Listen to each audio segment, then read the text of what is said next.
Hello everyone, my name is Matthew Polishchuk, and in this video I'll be going over the MEXT Undergraduate 2017 Physics exam.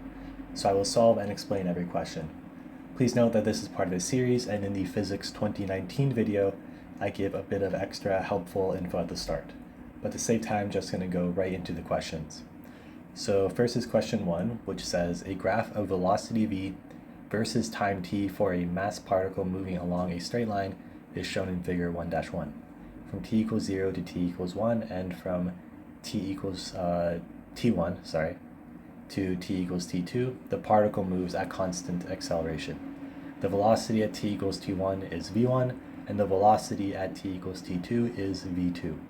Find the distance traveled from t equals 0 to t equals t2. So for this, you just need to know that the integral of a velocity time graph gives you the displacement time graph. Or put more simply, the area underneath a graph of velocity against time will give you the displacement over that period of time. And of course, in the question, they give us a graph of velocity against time, so we just need to find the area underneath that graph, so this area over here. So hopefully you're all familiar with this pretty basic geometry of basically what I did was I split the area under graph into two sections. This first section right here, 1, and second section 2. You could also split it into a third section right here if that makes it easier for you, but in my case I just did two sections. So first I found the area of section 1, which is just a triangle, so I used the formula for area of a triangle. And then for section 2, this is a trapezoid where the bases are here and here, so that's a v1, v2, and then the height is this distance right here, which is t2 minus t1. And so I use that formula. And then to find the total area, you just add them together. They're both divided by 2, so you can combine them into a single fraction like this. And then this doesn't yet match any of the multiple choice options, so what I did was I expanded everything. There are some terms that cancel, so yeah, this term right here is t1v1, and then there's minus t1v1, so those two terms cancel. And then if you rearrange this a little bit, you'll find that this matches option B, which is v1t2 minus v2t1 plus v2t2, all divided by 2. So the answer to this question is B. So next is question 2, which says a monatomic ideal gas expands at a constant pressure P from a volume of V1 to a volume of V2. Find the heat required for this process. So for this, you need to know that the heat exchange in a thermodynamic process of a gas is the change in internal energy plus the work done. So that's this equation right here.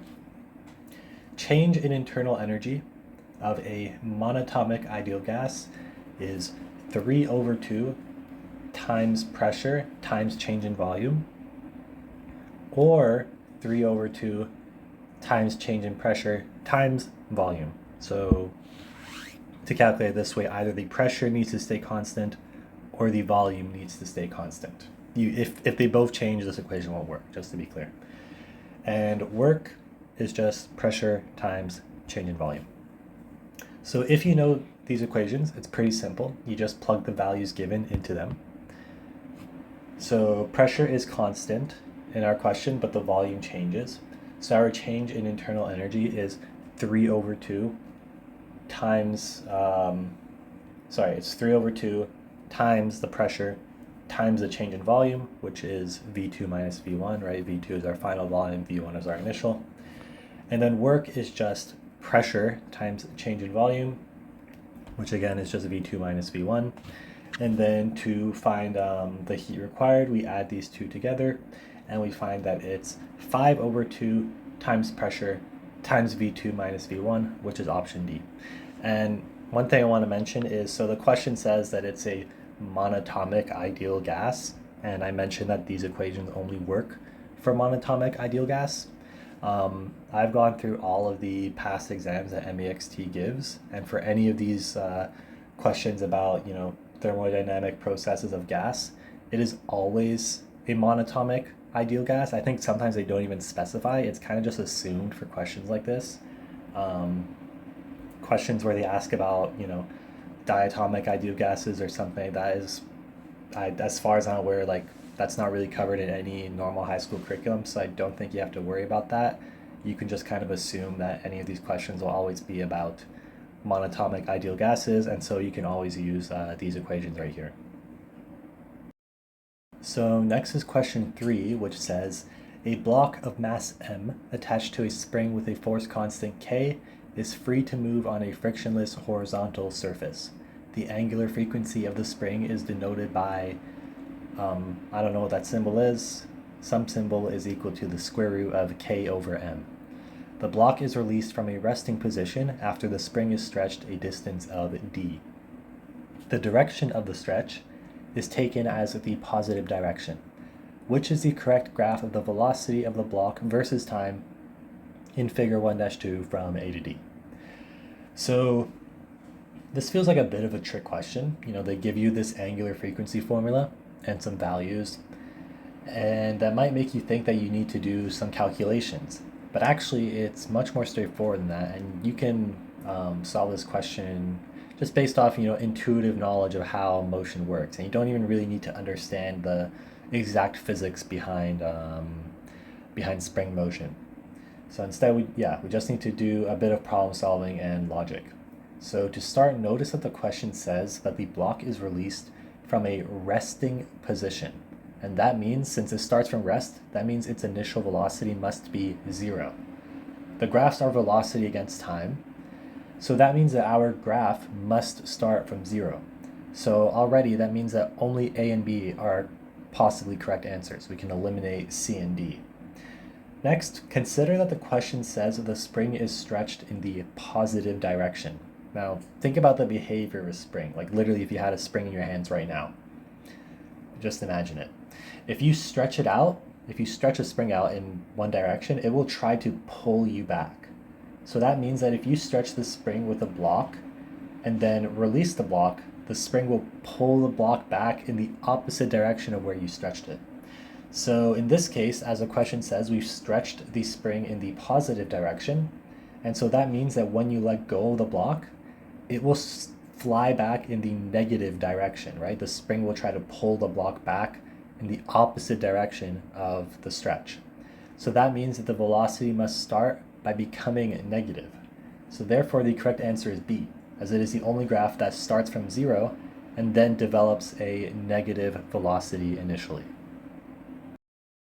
Next is question 4, which says, a positive charge, small q, on a frictionless horizontal surface is attached to a spring with a force constant k. The charge and the spring are aligned along the x-axis as shown in figure 1-3a. The initial position of the charge, small q, is x equals 0, and the spring is in equilibrium. When a positive charge, big Q, is placed on the x-axis at x equals to L, the spring is compressed by D, and the charge, small q, is stable as shown in figure 1-3b. The permittivity of free space is denoted by epsilon sub 0. Find the formula for the charge, big Q. So for this, you need to know a few formulas. Firstly is Coulomb's law, which gives the electric force between two different charges, Q1 and Q2. R is the distance between the centers of the charges. P is the force constant, and while it is often just given as a value, it actually does vary. It's just that for high school level stuff, at least where I'm from, you usually assume these problems to be in a vacuum, so P is a constant. But technically, P is actually calculated from this equation right here, which is the permittivity of the medium between the two charges. This epsilon right here is the permittivity of the medium between the two charges, and you use that to calculate the force constant. This is definitely something you need to learn for MEXT. I don't know how it is in other curriculums, but where I'm from, they never introduced this because P was always just given as a constant. But having to use a permittivity to calculate the value of P is something that MEXT exams do somewhat frequently. So make sure you memorize this formula. Also, you need to know the force in a spring, which is equal to negative k times x, where k is the force constant of the spring and x is the displacement of the spring. The reason why it's negative is because the force the spring applies is in the opposite direction from the displacement. So if you stretch a spring outward, it pulls back inward. If you compress it inward, it pushes outward.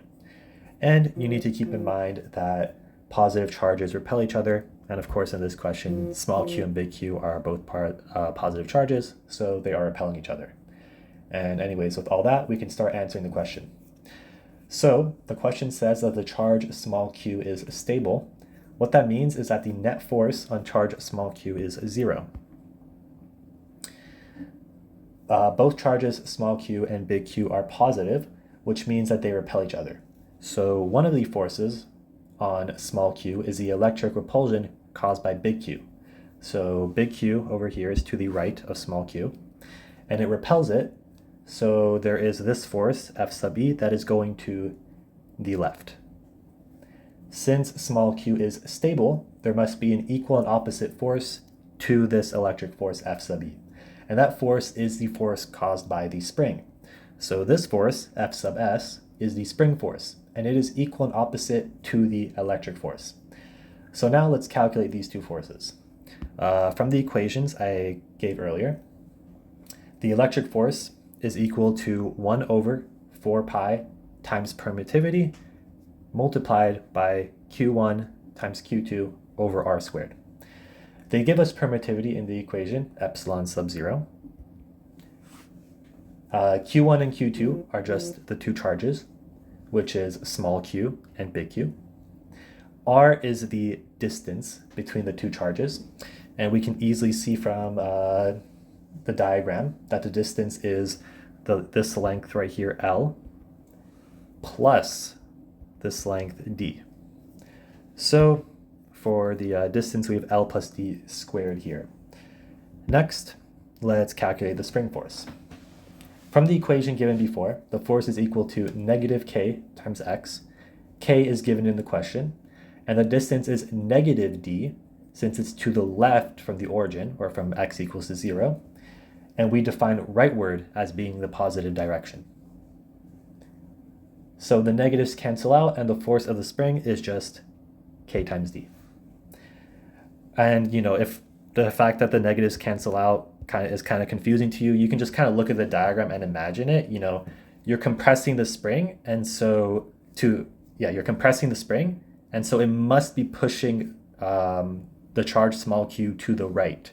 And if the right is a positive direction, that must mean the force is positive, which is why it's positive K times D. So we know that for charge small q to be stable, these two forces must be equal to each other, because then the net force will be 0. So we make the two equations that we just found equal to each other. The question wants us to find a formula for the charge big Q. So we just rearrange this equation for big Q, multiply both sides by the denominator, and then divide both sides by small q. And so we find that big Q is equal to all of this, and that matches option A.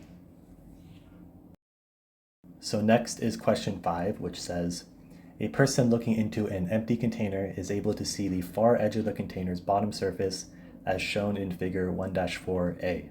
The height of the container is h, and its width is d. When the container is completely filled with a fluid of index of refraction n, the person viewing it from the same angle theta, shown in figure 1-4a and b, can see the center of a coin placed on the bottom, as shown in figure 1-4b. The distance between the center of the coin and the far edge is x. Find the formula for the refractive index n. So for this, you actually only need to know a little bit of optics, specifically Snell's law, which is this.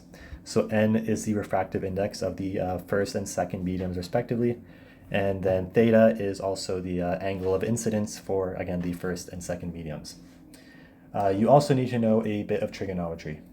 So for this question, I highly recommend drawing a diagram, or I guess if you're writing, doing this on paper, you'll already have the diagram from the printed out exam. So this blue line right here is the original viewing angle, while this red dashed line is the viewing angle after the container is filled with water. Also, keep in mind that for Snell's law, you actually have to use the angle of incidence. So we actually care about this angle right here, not theta, right? They give us theta in the question, which is this, but we want this blue angle right here. So the angle we'll use for Snell's law is 90 degrees minus theta, since this is, of course, a right angle right here. So if this is theta, then this angle must be 90 minus theta. And then the other angle that we use inside of the container is this one right here, which I labeled as phi. And that lets us see the middle of the coin right over here, which is the distance of x away from the edge of the box. So with Snell's law, we say that sine of 90 degrees minus theta is equal to n times sine of phi. Also, keep in mind that in general, if there is no index of refraction given for the empty container, we just assume it to be equal to 1. Air has a refractive index of very nearly equal to 1, and it is assumed to be 1 for MEXT questions. So that's why the left side here doesn't have an index of refraction. It's just equal to 1, and of course multiplying by 1 does nothing.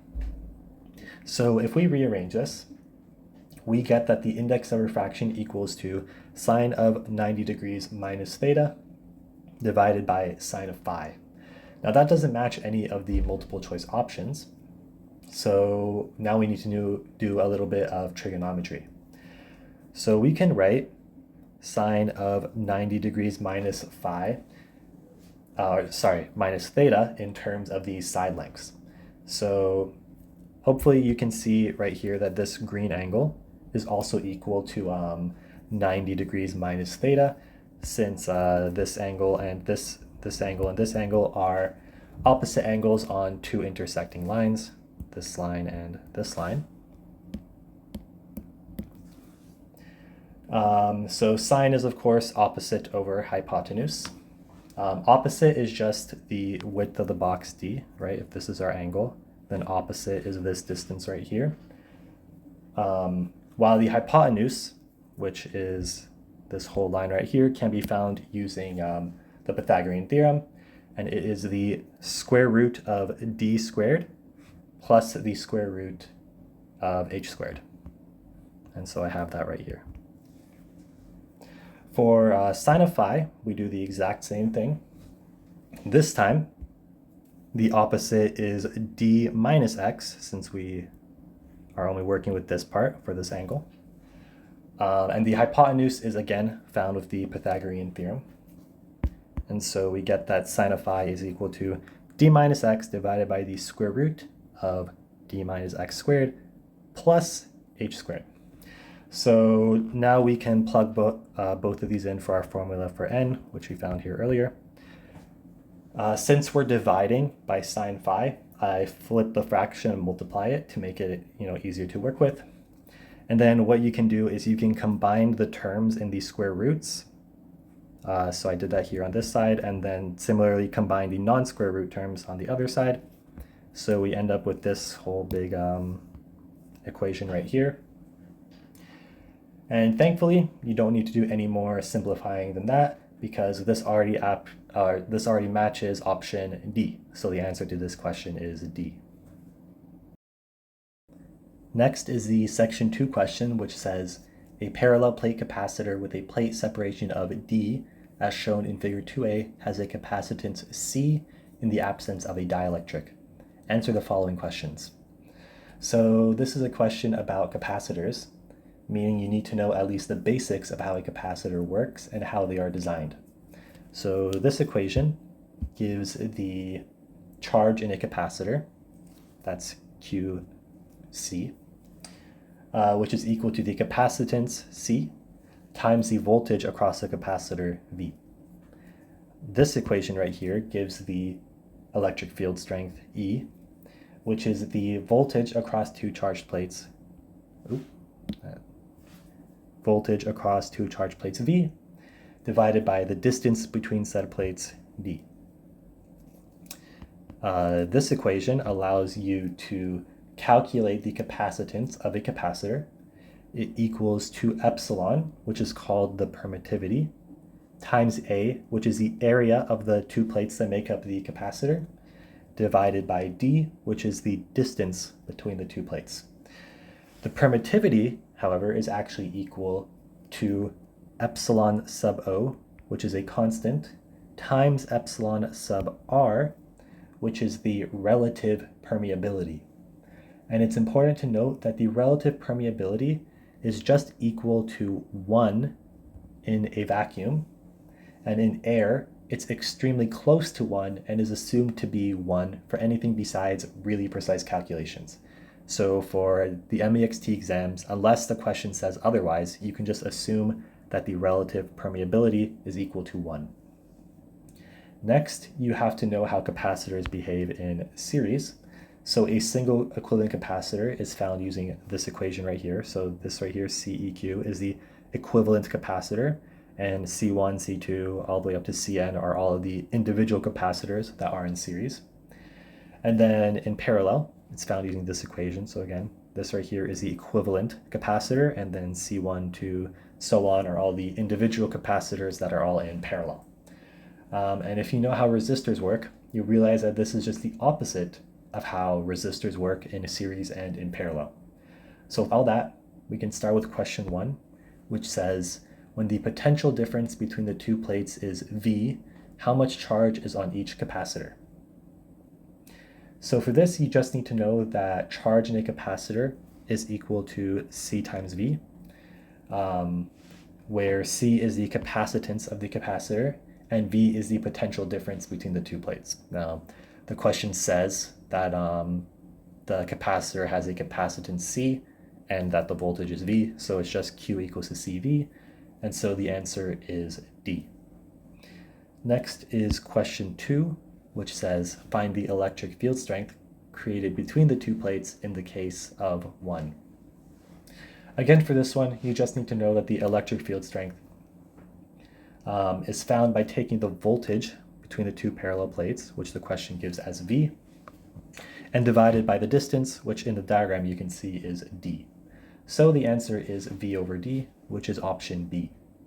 Next is question 3, which says, a slab of dielectric of relative permittivity epsilon and thickness D over 2 is inserted between plates as shown in figure 2b. This capacitor is equivalent to two capacitors, C1 and C2, connected in a series as shown in figure 2c. Find the capacitance of C1 in figure 2c. So we need to find the capacitance of C1. Notice, however, that all the multiple choice options are in terms of C, which is the capacitance of the capacitor in diagram A. So we need to find that first. Capacitance is equal to the permittivity, epsilon, times the area of the plates, A, divided by the distance, D. So for capacitor C, the permittivity is just equal to epsilon sub O, or sub 0, since the relative permeability is just 1, because in part A there is no dielectric material between the plates, and as discussed, air has a relative permeability that's basically equal to 1, and for MEXT questions, unless specified otherwise, I believe we can assume it just equals to 1.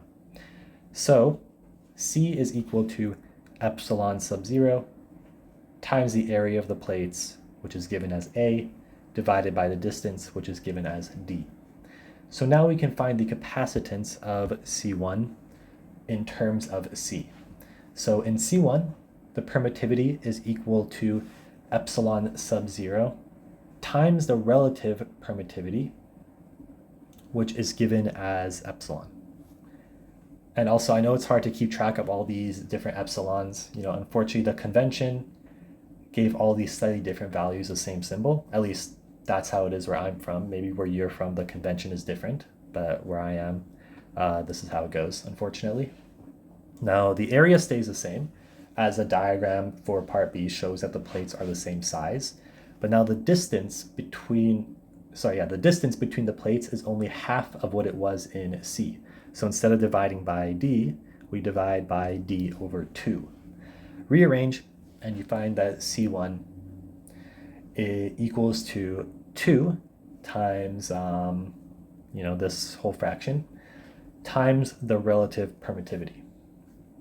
And the reason why I rearrange it to look like this is because this fraction right here, you'll notice, is just equal to C. So we can replace it with C. And so now we have that C1 is equal to 2 times epsilon times C, which is option E. Next is part 4, which says find the capacitance of the capacitor shown in figure 2b. So in this part, we have a capacitor that looks similar to the C sub 1 we just found, but then there's also another part that is empty. An important thing to realize is that this is essentially just two capacitors in series. The first capacitor is the top half with the dielectric, and the second capacitor is the bottom half with no dielectric.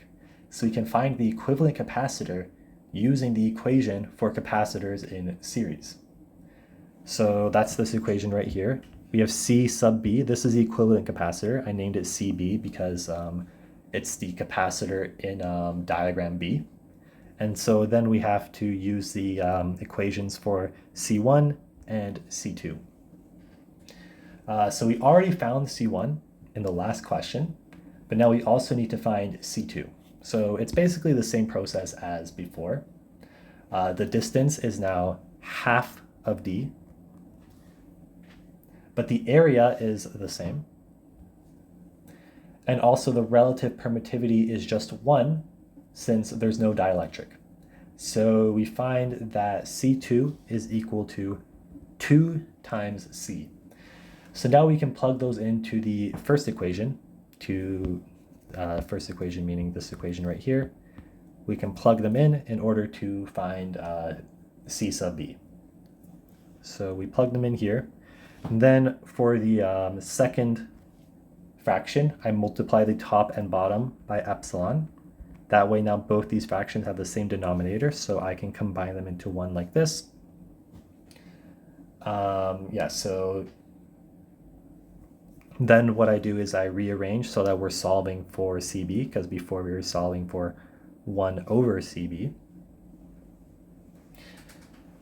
And we get that it equals to 2 times epsilon divided by epsilon plus 1 multiplied by C.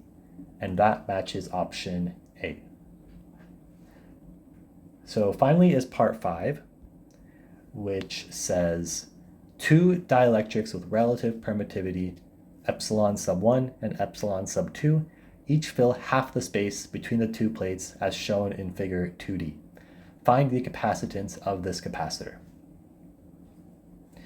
So this time, the capacitor is split in half vertically instead of horizontally.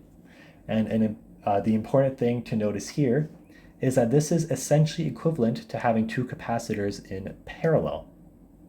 So the equivalent capacitance is just the sum of the capacitance of each half. So I call those two halves C sub D1 and C sub D2 because this question relates to figure 2D. So let's find the capacitance of the first half, which is C sub D1. So this is a part with relative permittivity epsilon sub 1. And so, so we plug it into the equation as before. This time, the distance is still D. It's the same as the distance in figure A, but the area is only half of what it was before, right? Because the plate is now cut in half, and this part of the capacitor only has half the area. So we actually do A divided by 2. And so now, if we rearrange to solve in terms of C, which, as a reminder, C is equal to epsilon sub 0 times A divided by D. So if we arrange to solve in terms of that, we find that C sub D1 is equal to C times epsilon sub 1 divided by 2. And then to solve for C sub D2, it's the same thing. In fact, it's literally the exact same thing. The only difference is now the relative permittivity is epsilon sub 2 instead of epsilon sub 1. And sorry if my handwriting here looks really bad. Let me try to fix that. That is a 2. Okay, that doesn't really look better, but you understand. That's a 2. And once again, if you solve in terms of C, you find that the capacitance of the second half of this capacitor is equal to C times epsilon sub 2 divided by 2. So the equivalent capacitance is just the sum of these two halves of the capacitor. So both of these terms have C, and they're both divided by 2. And so we can combine them to get epsilon sub 1 plus epsilon sub 2 divided by 2 multiplied by C. And that is option C, and that is the end of this question. So next is the section 3 question, which says, a hemisphere of radius r is fixed on a horizontal floor, as shown in figure 3. A small ball of mass m slides down from the top of the hemisphere at point A with 0 initial speed. There is no friction between the ball and the surface of the hemisphere. After sliding down the surface, the ball leaves the surface of the hemisphere at point B and hits the horizontal floor at point C. As the ball slides between A and B on the surface of the hemisphere, the position of the ball is described by the angle theta, shown in the figure. The acceleration of gravity is denoted as a g. Answer the following questions. So this is a kinematics question. To answer, you probably need to know the equations for gravitational potential energy, which is right here, and kinetic energy, which is right there. You also need to know the equation for centripetal force, which is mv squared over r. You should definitely know the basic kinematics questions, which I learned as the so-called Subat equations. These are the ones that explain movement of an object in one dimension with a constant acceleration. Where you're from, they might not be called the Subat equations. They might be something a bit different, but it's all the same idea. Here, S is displacement, V is final velocity, U is initial velocity, A is acceleration, and T is time, or I guess change in time. And you should hopefully already know that force equals to mass times acceleration.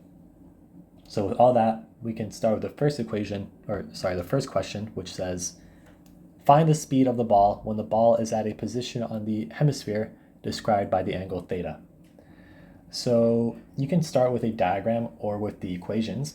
In my case, I started by writing some equations and then I drew the diagram later, but I'll show you the diagram right now in case you want to look at it and use it to solve the problem on your own. So the question says that the ball starts at the top of the hemisphere with 0 initial speed, which means that it initially has no kinetic energy. So its initial energy, which I call E sub I for initial, is only gravitational potential. The height of the ball at the start is r, since it's at the top of a hemisphere with radius r.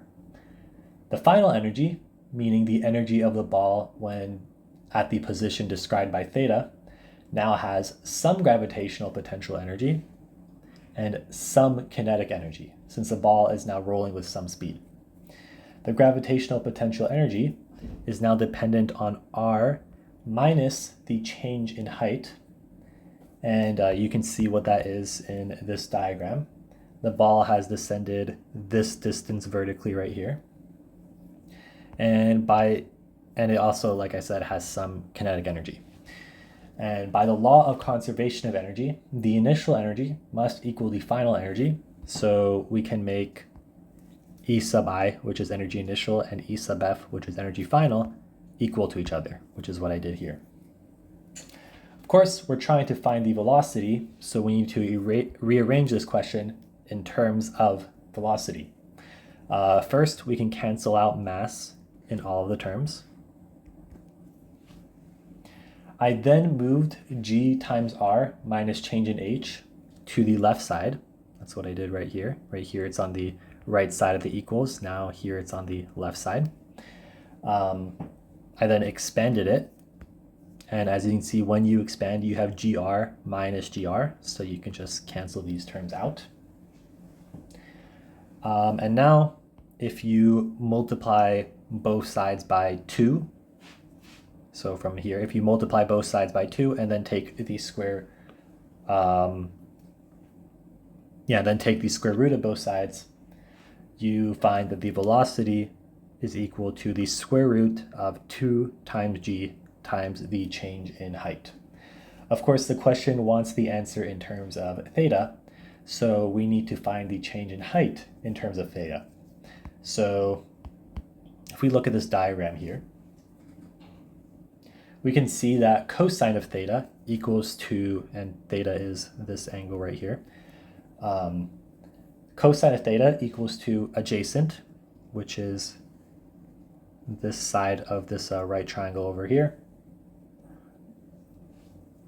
And this distance right here is r, the radius of the circle, minus change in height. And then, so cosine of theta is equal to that, divided by the hypotenuse, which is just equal to r, since the radius of the hemisphere stays the same.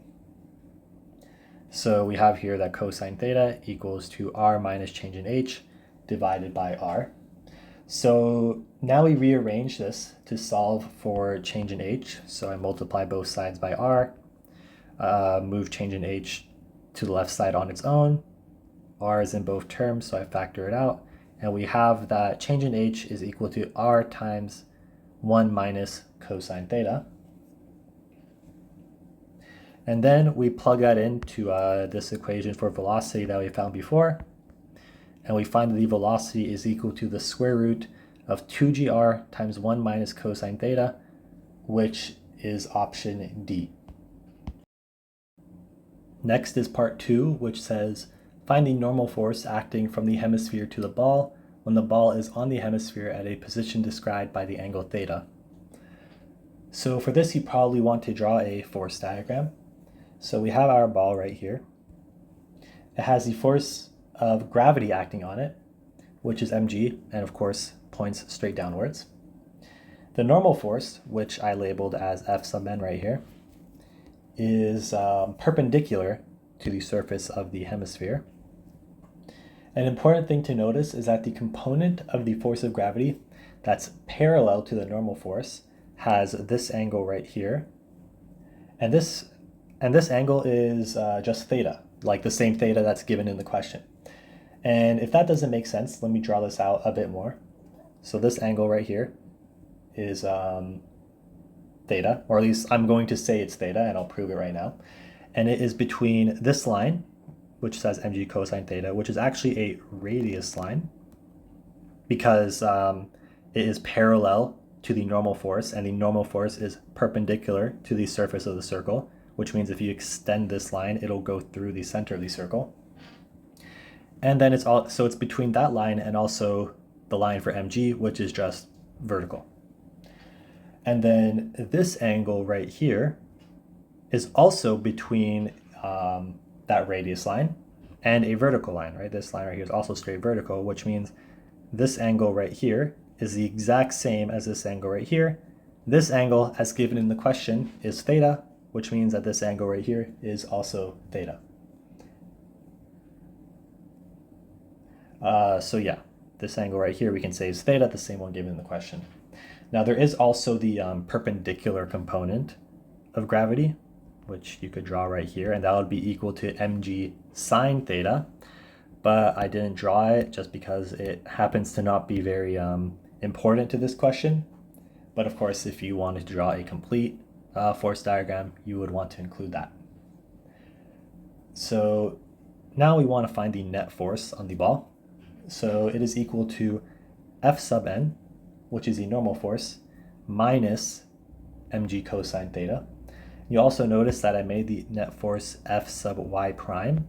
Now, of course, now I'm finding the net forces along this diagonal axis right here. Of course, that is not actually the y-axis, which is why it's not F sub y, it's F sub y prime. You can call it whatever you want. That's just how I do it. What's important to realize is that our ball is traveling along the surface of a hemisphere. That means it is following a circular path, which means it is actually experiencing a centripetal force. So our net force right here actually equals to negative m times v squared over r. The reason why it's negative is because I decided to make the direction of our normal force right here as the positive direction.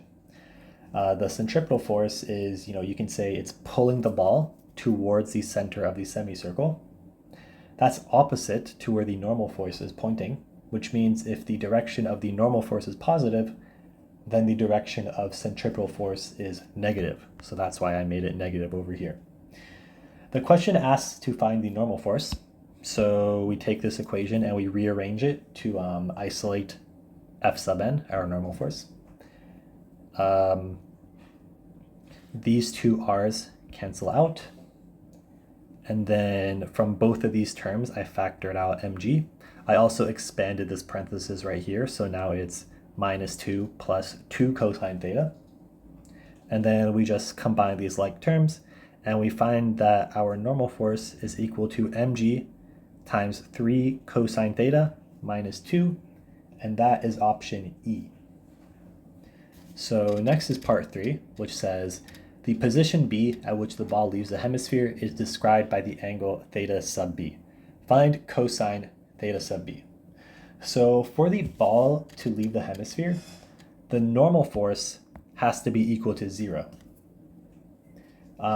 If that doesn't make sense, basically, let's just think about it for a bit. So the normal force is the force that the hemisphere is exerting on our ball in order to keep the ball from falling through the surface, right? If this normal force wasn't here, then our ball would be falling down into the surface. Now, conversely, what that means is that if the normal force is 0, then that means our surface, the surface of the semicircle, is no longer exerting a force on our ball to keep it from falling through. And the only way that can happen is if the ball is no longer in contact with the surface of the semicircle. So that's why we want to solve for when the normal force is equal to 0. So yeah, what we do is we just found an expression for the normal force. So now we just make that equal to 0. So we have mg times 3 cosine theta minus 2 equals to 0. We can divide both sides by mg. And of course, 0 divided by mg is still just 0. So we have 3 cosine theta minus 2 equals to 0. And then we just rearrange this for cosine theta, and we find that cosine theta b is equal to 2 over 3, and that is option C. Next is part 4, which says, find the speed of the ball immediately before the ball reaches the point C. Point C is when the ball reaches the ground. So we're going to go back to using energies like before. Maybe you could do it without energies, but I think this way is a lot easier. The initial energy, right, meaning the energy when the ball is still at the top of the semicircle, so when it's at point A, is all gravitational potential. Since this starts from rest, it has no velocity. So it equals to mgr. At point C, the ball is now at the floor, so there is no gravitational potential energy, and it is now all kinetic energy, meaning the energy at point C is 1 over 2 mv squared. Conservation of energy means the initial and final equal to each other. So we make them equal to each other, and then we rearrange for velocity, and we find that the velocity at point C equals to the square root of 2gr, which is option C. So next is part 5, which says, find the speed of the ball in the horizontal direction immediately before the ball reaches point C. So for this, the first thing to realize is that the speed of the ball in the horizontal direction at point B, which is the point right where the ball leaves the surface of the hemisphere, is the same as at point C. That's because once the ball leaves the surface of the hemisphere, there's no acceleration component in the horizontal direction, only the vertical direction. So the velocity in the horizontal direction stays constant, right? Because once it leaves the surface, there's still vertical acceleration, which is gravity, but there's no horizontal acceleration, which means that the horizontal velocity will stay constant from points B to point C. So to start, let's find the total velocity at point B. To do this, we can use the equation from question 1, which is to find the velocity of the ball when it's along the surface of the hemisphere, and then plug into it the cosine theta found in question 3, and that is cosine theta at position B, which is where we're evaluating. So we find that velocity at b is equal to the square root of 2 over 3 times gr. So let's make a diagram here. The ball is at point B, so it looks like this. VB right here is the velocity vector that we just found, the total velocity. And we can split it into its horizontal and vertical components. So we have VXB right here, which is the horizontal component of velocity, and VYB, which is the vertical component of velocity. The important thing to realize is that this angle right here is just equal to theta. And so firstly, in order to realize this, this angle right here is theta, since it's identical to this angle right here, right? Because this angle right here is between a straight vertical line and this line that creates the radius of the hemisphere, And then this angle right here is also between a straight vertical line and the same line that makes the radius. So it's between identical lines, which means it is an identical angle. So then, because the ball is traveling along the surface of the hemisphere, that means its velocity, VB, is perpendicular to the surface, meaning it's perpendicular to the radius line, right? Because the radius right here is perpendicular to the surface, and so VB is perpendicular to that. And then that means that this whole angle right here, this whole thing, is equal to theta right here plus this 90 degrees. So that entire angle is theta plus 90 degrees. And then hopefully you can see that this right here is also just a right angle. And so if this whole thing is equal to theta plus 90, and this angle right here is a right angle, then that means this angle right here is theta plus 90 minus 90 minus this angle right here, which leaves it as just theta. So now we know that this angle right here is theta. And so now that we know this angle, we can say that cosine of theta is equal to adjacent, which is the horizontal component of velocity at point B, divided by the hypotenuse, which is the total velocity at point B. So we have right here cosine theta equals to VXB over VB. So now we rearrange this for VXB, and we find that it equals to cosine theta times the total velocity at point B.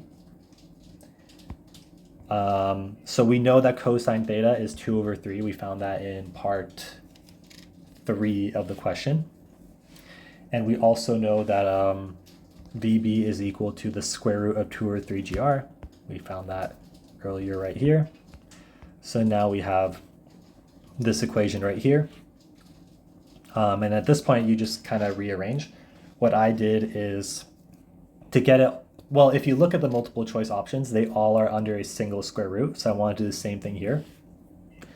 So what I did was I took 2 over 3, I squared it, and then I also square rooted it. So it's still the same thing, right? If you square and then square root, it's the same thing. But now, because both these terms are under a square root, I can combine them into one term here. 2 over 3 squared is 4 over 9. Combine the fractions, and we get that this equals to the square root of 8 over 27 times GR. This is the horizontal component of velocity at point B, and as we established earlier, that is the same as the horizontal component of velocity at point C, which is of course what the question is asking for, and this matches option E. Next is section 4, which says 1 mole of an ideal monatomic gas is taken through the cycle A as shown in figure 4. B to C is an isothermal process at temperature T sub 0, in which the gas absorbs the heat Q sub 0. The universal gas constant is denoted as R. Answer the following questions. This is a thermodynamics problem. To start, an important thing to know is that isothermal means that the temperature does not change. Heat absorbed by a gas is equal to the internal energy change of the gas plus the work done by the gas. The internal energy change of a monatomic ideal gas is equal to 3/2 times pressure times the change in volume, or 3/2 times change in pressure times the volume. And note that these equations only work if either the pressure or the volume is constant during the thermodynamic process. If they both change, then you can't use these equations. And also, note that while we're using pressure and volume here in these equations, the internal energy change of a gas is actually dependent on its temperature. Now, hopefully that makes sense, right? As a gas gets hotter, its molecules move around more, meaning it has a higher average kinetic energy of its particles. But of course, increasing the temperature will also increase the pressure and or volume, as shown by the ideal gas law, which is right here. Which is why these equations use pressure and volume instead of temperature. Now, work done by a gas is equal to pressure times change in volume. And note that this equation only works if the pressure is constant as the volume changes. And I also included a useful tip here, which is that the net work done in an entire thermodynamic loop is equal to the area of a pressure volume loop like the one we have in this question. So now we can start with question 1, which says find the temperature of the gas at A. So to start, we can use the ideal gas law, which is PV equals nRT at A. So this means that the pressure at A, which the question gives as P sub O, is times the volume at A, which again the question gives as V sub, oh sorry, I said V sub, or P sub O, it's actually P sub 0, and also V sub 0, equals to R times the temperature at A. N disappears because N is the number of moles, and the question says that there's only 1 mole, and so you can just, because we're multiplying by 1, you can just disregard it. Now notice that the question asks for the temperature in terms of T sub 0, right? If you look at the multiple choice options, they're all in terms of T sub 0, which is the temperature during the process from B to C. So I'm also going to use the ideal gas law at B. So this time, based on the diagram, the pressure is 3 times P sub 0.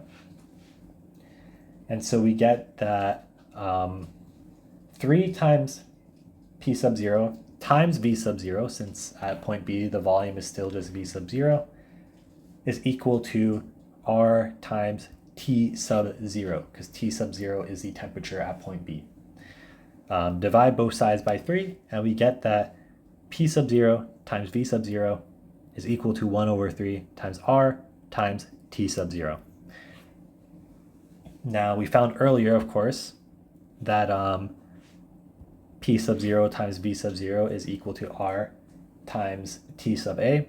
So we can take this, plug it into that equation.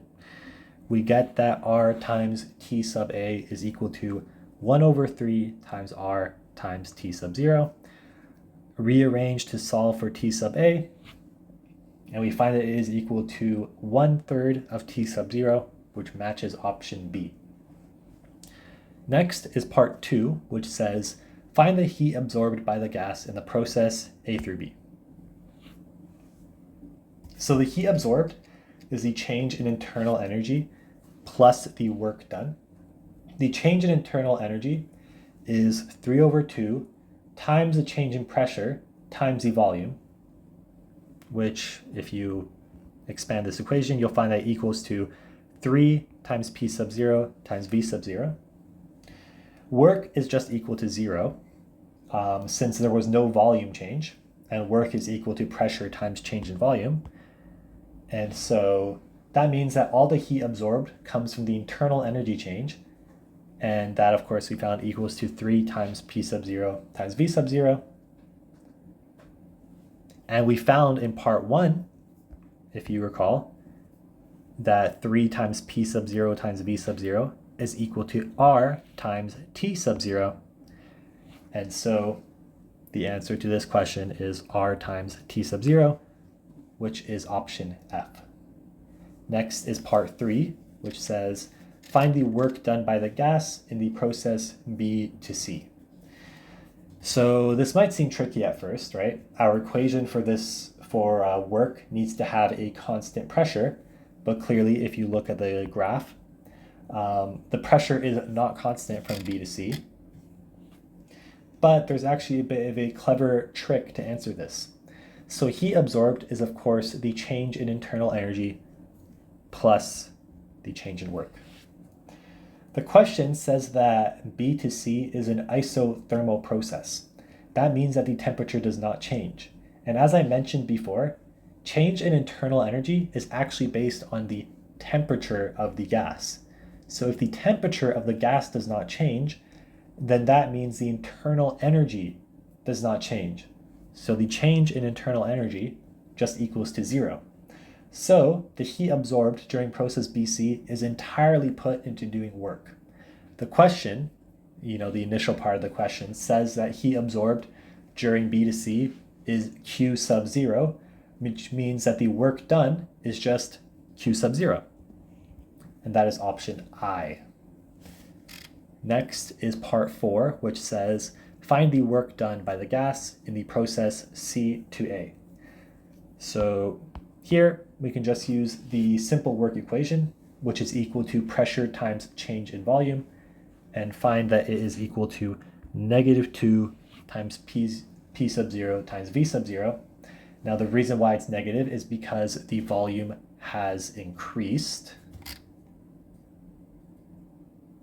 The volume has decreased, The question wants us to find it in terms of R and T sub 0. So what we do is we multiply both sides by 3 over 2.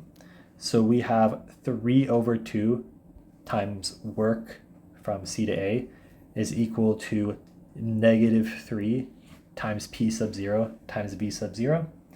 And we know from part 1 that this is equal to -R times T sub 0. So that means that the work from C to A is -2 over 3 times R times T sub 0, which is option C. Next is part 5, which says, select a correct relation from the sign of the net work W done by the gas and the net heat Q absorbed by the gas per cycle. So you see it's asking us if the work and net heat absorbed is greater than 0, equal to 0, or less than 0. So first, let's consider the net work done. We know that there's no work done in AB. We found that earlier because there's no change in volume. We know that the work done in BC is Q sub 0. And the work done in CA is -2 P sub 0 V sub 0. So the question is this whole term positive, negative, or equal to 0? Well, remember, I said before how the area of the loop in the pressure volume graph gives you the net work. And clearly, just from looking at the question, that loop does have some area. So if the loop has area, then that means that there must be some net work done, meaning it is positive. So work, therefore, must be greater than 0. Next, let's consider the net heat absorbed, which is heat absorbed in process AB plus heat absorbed in process BC plus heat absorbed in process CA. We already found the heat absorbed in process AB, and we know that heat absorbed in process BC is just Q sub 0 since that's given in the question. For heat absorbed in process CA, we already know the work done from before, but we don't know the change in internal energy. We can quickly find that using this equation right here. And it equals to -3 POVO. Now, notice that this perfectly cancels out this other term right here, right? Net absorbed in AB is +3 P sub 0 V sub 0. And then here it's -3 p sub 0 v sub 0, and so we can actually just cancel these two terms out. And so we have that the network is equal to q sub 0 minus 2 times p sub 0 v sub 0. And crucially, you'll notice that this right here is exactly the same as what we found for the network. And we already determined that the network is greater than 0. So if this is equal to the network and the network is greater than 0, then that means this also, the net heat absorbed, must be greater than 0. And so we now have that both the network and the net heat absorbed are greater than 0. And so the correct answer is option A. Next is section 5, which says, two small speakers are driven in phase by the same oscillator. They are placed at A and B, separated by 6 meters as shown in figure 5. An observer listens to the sound from the speakers at a position along a straight line PQ, which is parallel to and separated by 8 meters from the straight line AB. The observer moves from O toward Q. The position of the observer is described by X. At O, the observer hears the sound of constructive interference from the two speakers. As the observer moves from O, the sound becomes weaker. At X equals to 3 meters, the observer hears the minimum sound for the first time. In the questions 1 through 3 below, the speed of sound in the air is 3.4 times 10 to the power of 2 meters per second. Answer the following questions. So this is, of course, a question about sound waves.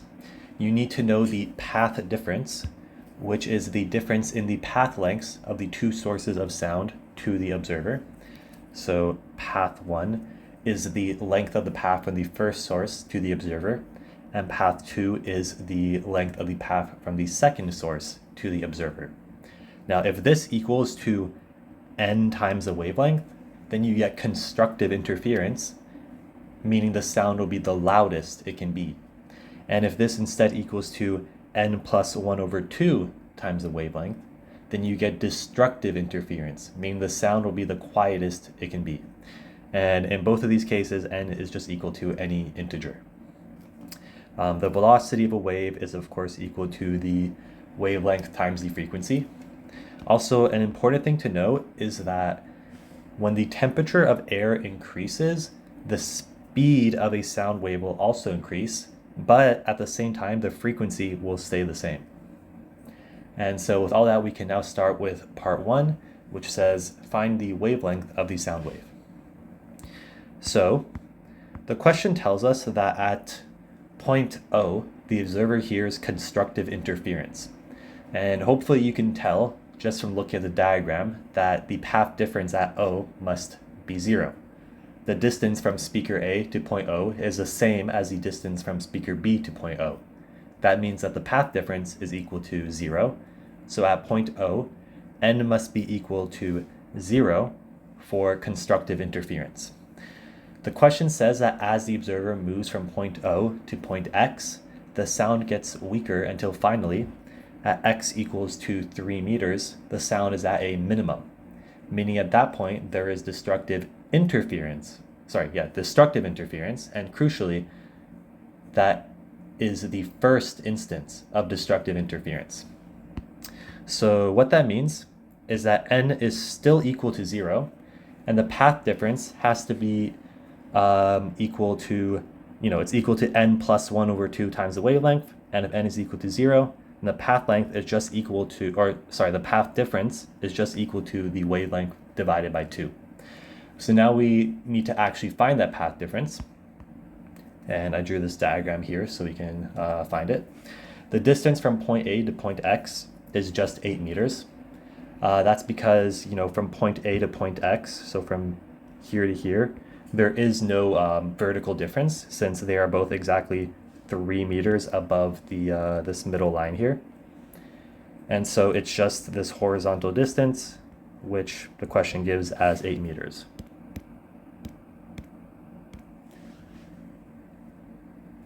For the distance from B to X, we can use the Pythagorean theorem. So the distance would be this line right here.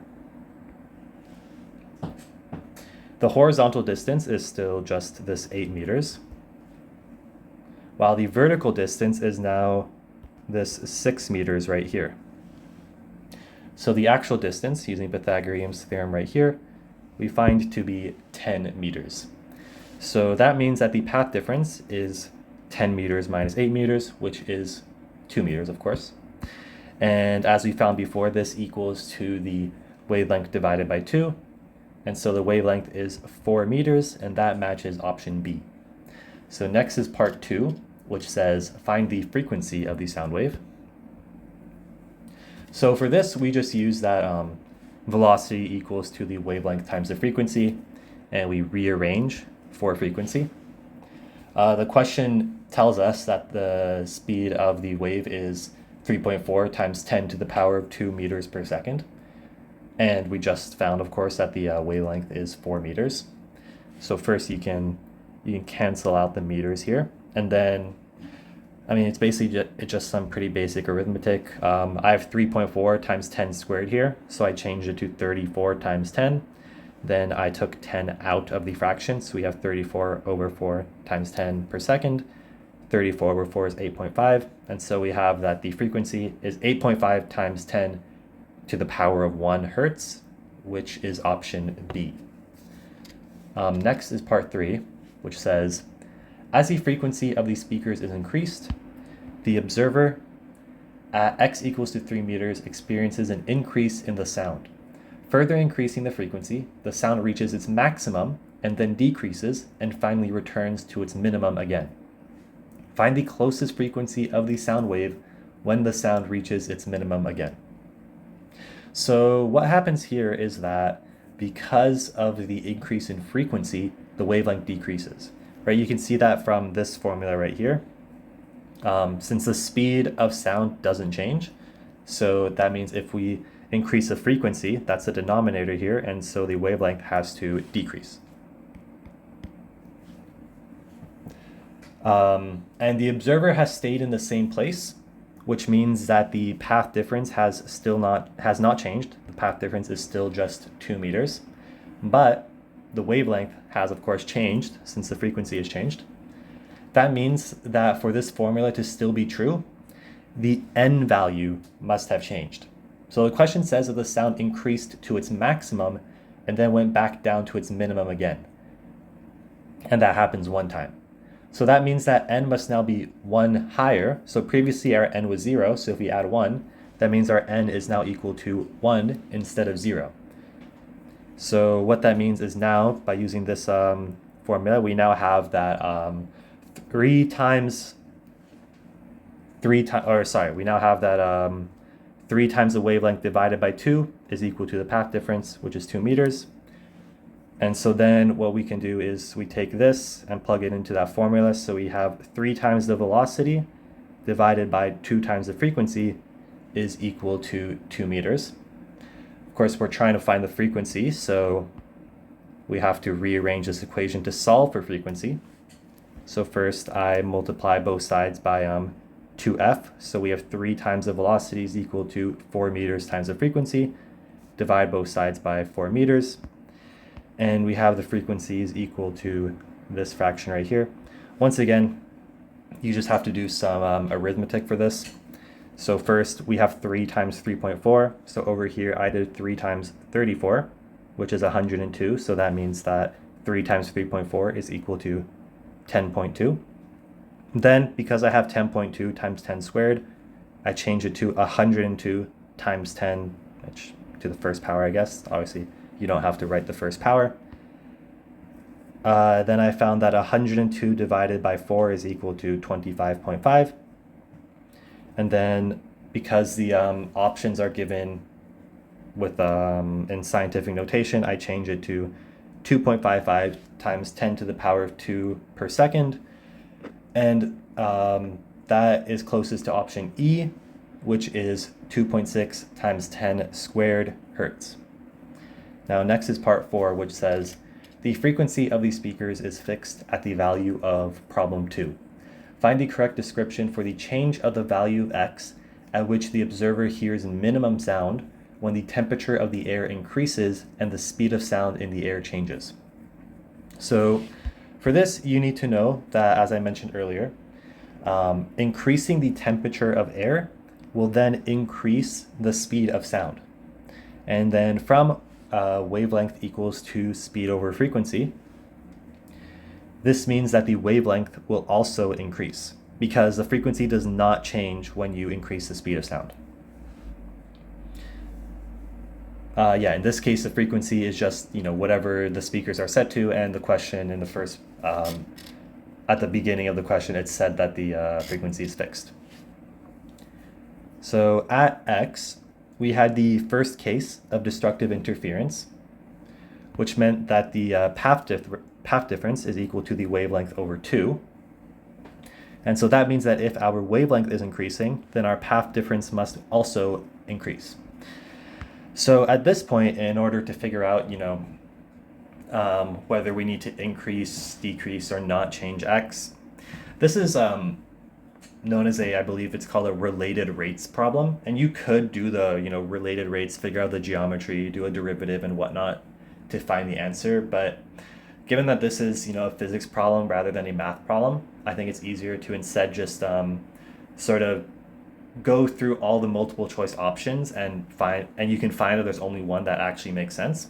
So that's what I'm going to do. So firstly, okay, so we know that our path difference has to increase. So that means that our X has to change, right? The no change option makes no sense because if we don't change our X, the path difference doesn't change, but we need it to increase. So we can immediately cross out option B. Next, let's consider if we decreased X. So we know from before that when we were at this point right here, which I believe the question says is point O, the path difference is equal to 0, right? Because the distance from A to O is exactly the same as the distance from B to O. So the path difference would be 0. And then as we move from point O to point X, our path difference increased. What that means is if we went from point X back down to point O, our path difference would decrease. But we obviously don't want that. We want our path difference to increase. We showed that. And so what that means is that decreasing the value of X would obviously not work because it would make our path difference decrease, which we don't want. And so we're only left with one option, which is that that the value of X has to increase in order for the path difference to also increase. So the answer to part 4 is option A. So that is it for this exam. I hope you found this helpful. If you have any questions about this exam, leave a comment and I will try to help if I'm able to. And if you are writing the MEXT exam soon, then good luck and have a good day.